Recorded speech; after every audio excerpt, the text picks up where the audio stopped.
लगभग जो nursing home है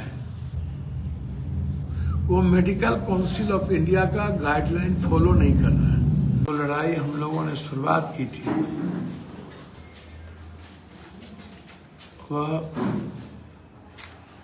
उसकी सफलता पूर्णिया की जनता को मिली। मेरा इसमें सिर्फ इतना है कि हम चुनाव के पहले, क्योंकि चुनाव के पहले ही सरकार की गहरी चिंता रह पाएगी, अन्यथा चुनाव के बाद फिर से अधर में लटकाने का या लटक जाने का प्रयास करेंगे।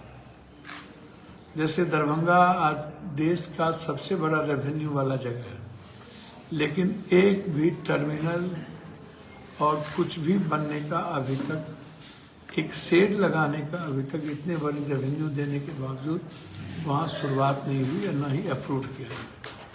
अभी तक जमीन भी अधिग्रहण वहाँ नहीं के बराबर हुई है। जो जमीन अधिग्रहण हुआ है वो बहुत दूर जाकर के हुआ है। तो इसीलिए हर कीमत पर चुनाव के पहले इसको अप्रूव चाहिए हर परिस्थिति, और इसके लिए जरूरत होगी तो भारत सरकार और पूर्णिया कटिहार के इस इलाके से भारत सरकार की जो भी, चाहे वो रेल हो चाहे केंद्रीय, वहाँ हम लोग बैठेंगे। दूसरा, विशेष राज्य का दर्जा जो हम लोगों का प्रथम डिमांड है। शुरू से पप्पू यादव जब बंटवारा हो रहा था बिहार का, तो उस वक्त हम इसके पक्ष में, बंटवारे के पक्ष में नहीं थे। लेकिन जब बंटवारा होना तय हो गया तो उसमें हमने विशेष पैकेज की मांग की थी। उस वक्त सबसे पहले पूरा बजाते बिहार के सभी बंद पड़े फैक्ट्रियों के लिए विशेष पैकेज की हम डिमांड किए थे, और उसमें कोसी, सीमांचल और मगध के लिए 3 इलाके के लिए हमने इकोनॉमी, विशेष स्पेशल इकोनॉमिक स्टेटस का हमने डिमांड किया था। वो हम लोग को चाहिए, क्योंकि मगध में पानी के चलते न तो खेती हो पाती है, न जीवन मुख्यधारा में पानी है ही नहीं, जिसके चलते गरीबी और कंगाल की स्थिति बुरी तरह है। और कोसी, सीमांचल, मिथिलांचल में बाढ़ की स्थिति इतनी भयानक है। जब तक हम हाई डैम और फरक्का और भीमनगर बैरेज का विस्तृत नहीं करेंगे और हाई डैम का जब तक निर्माण नहीं होगा, तब तक मिथिला, कोसी, सीमांचल की जिंदगी मौत के साथ डर लगी हुई है। इसीलिए उसके लिए हम विशेष पैकेज का डिमांड किए थे। अब तो हमारी स्थिति यह है कि जब सर्वे आ गया है तो उसमें हम दुनिया के सबसे गरीब भी हैं, बेरोजगार भी हैं और शिक्षित भी हैं, कोसी, सीमांचल के लोग, मिथिलांचल के लोग। इसीलिए हमारा डिमांड है कम से कम 10 मक्का फैक्ट्री और 10 मखान, और बंद पड़े जितने फैक्ट्री हैं उसको चालू करने का और बाढ़ से मुक्ति का। तो विशेष स्पेशल इकोनॉमिकल जोन बना के बिहार को विशेष राज्य और कोसी, सीमांचल, मगध को विशेष स्टेटस इकोनॉमी हमको चाहिए। ये डिमांड हमारा, हम लोग का है। यदि बिहार सरकार, भारत सरकार की दिलचस्पी विशेष राज्य की है तो सिर्फ पास कराने से नहीं होगा। चुनाव के समय हम पास करा करके भेज देंगे नहीं होगा। हम चाहते हैं कि भारत सरकार इस पर कंप्लीट रूप से एक पीठ पत्र लाए। नहीं होगा तो दिसंबर में हम लोग बिहार बंद करेंगे, विशेष राज्य और कोसी, सीमांचल के विशेष स्टेटस को हर कीमत पर। ये बिल्कुल, इस पर कोई कंप्रोमाइज नहीं होगी, आर पार होगा, बंदी होगी। NH भारत सरकार के द्वारा जो NH है उसको जाम होगा। नेपाल बॉर्डर, बंगाल बॉर्डर हम लोग बंद करेंगे।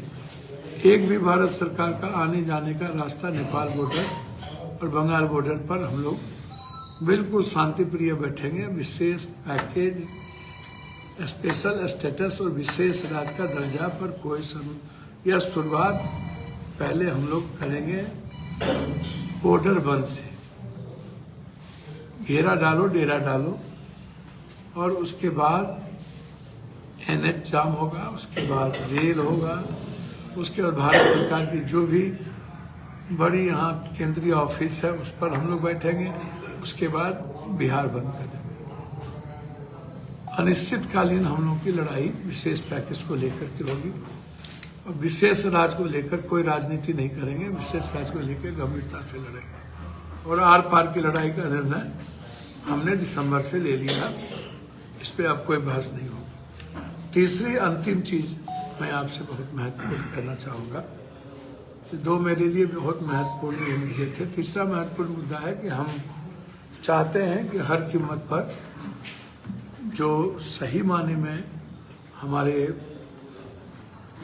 मेडिकल काउंसिल ऑफ इंडिया का जो गाइडलाइन है, उस गाइडलाइन के तहत जितने हमारे अच्छे डॉक्टर बिहार में, पूर्णिया में, सभी जगह जो बिल्कुल MBBS है, जिनका जो रियल में डॉक्टर है, जो हम लोग के लिए बिल्कुल सर्वश्रेष्ठ है, जिनका सम्मान हमारे लिए सबसे प्रथम है, उस पर कोई कंप्रोमाइज नहीं है। ऐसे नर्सिंग होम की सुरक्षा, ऐसे डॉक्टर की सुरक्षा महत्वपूर्ण है। अच्छे डॉक्टर की लगातार फर्जी डॉक्टरों के द्वारा, चाहे वो पटना में बाईपास में फर्जी डॉक्टर ने नर्सिंग होम खोल लिया है, दवाई वाले से मिलके, किसी और से मिलके, अलग अलग तरीके से मिलके, और वहाँ बोर्ड लगा के डॉक्टर साहब का बदनाम करने के लिए क्लिनिक चला रहा है। ऐसे अधिक क्लिनिक है बनस्पत अच्छे डॉक्टर के क्लिनिक। लगभग जो नर्सिंग होम है वो मेडिकल काउंसिल ऑफ इंडिया का गाइडलाइन फॉलो नहीं कर रहा है, जिसके तहत हम RTI से मांगे भी हैं और हम बिहार सरकार को चिट्ठी भी लिख रहे हैं कि अच्छे डॉक्टर इससे प्रभावित होते हैं। गलत डॉक्टर के आड़ में अच्छे डॉक्टरों के सम्मान को भी कमजोर पड़ता है और सवालिया निशान भी लगता है। तो इसीलिए फर्जी डॉक्टर को चिन्हित कर डॉक्टर की मर्यादा और सम्मान को बचाने का निर्णय है मेरा कि अच्छे डॉक्टर की हर कीमत पर हम मदद के लिए ही नहीं, उसके लिए अपनी जिंदगी देने को तैयार है, खड़े रहेंगे। लेकिन मेरा आग्रह होगा कि जिस तरीके से एम्बुलेंस और एम्बुलेंस के साथ में कुछ दलाल लोग लगातार अमोर, रोहटा, बायसी, बंगाल, नेपाल से इस इलाके से पेशेंट को जबरन ला करके, जो लगातार आकर के कमीशन पर पैसा ले करके भर्ती करवा रहे हैं गलत जगहों पर, अच्छे डॉक्टर के पास नहीं, जहाँ ज़्यादा कमीशन उनको देता है।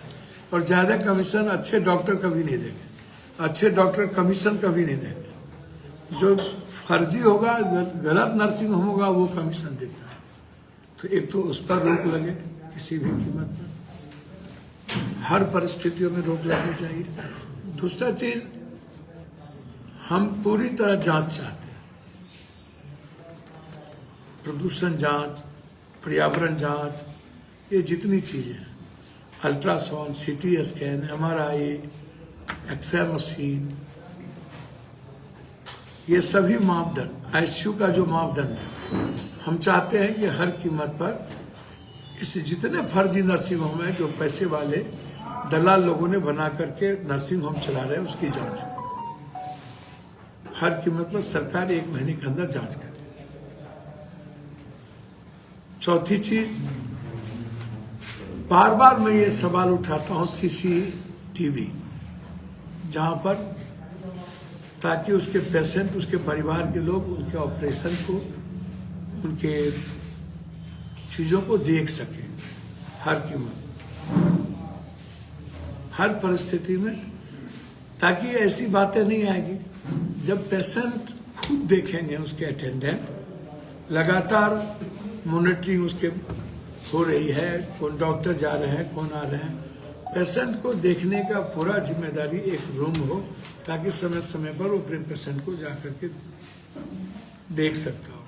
तो सीसीटीवी कैमरा किसी भी परिस्थिति में लगना चाहिए नर्सिंग होम में, ताकि डॉक्टर पर कोई सवाल खड़ा न किया जा सके और सारी चीज पारदर्शिता, जांच से लेकर मेडिकल लिखने से लेकर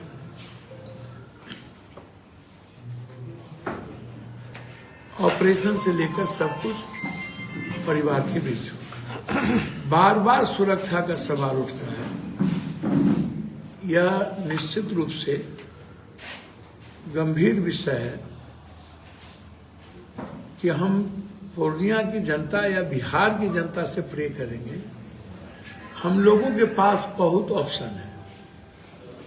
यदि हमारे पेशेंट के साथ गलत हो रहा है तो निश्चित रूप से हम अपनी आवाज़, हमारे पास थाना है, हमारे पास डीएम है, हमारे पास सिविल सर्जन है, हमारे पास हायर अथॉरिटी है, हम अविलंब उससे बात करें। और ऐसी कोई भी घटना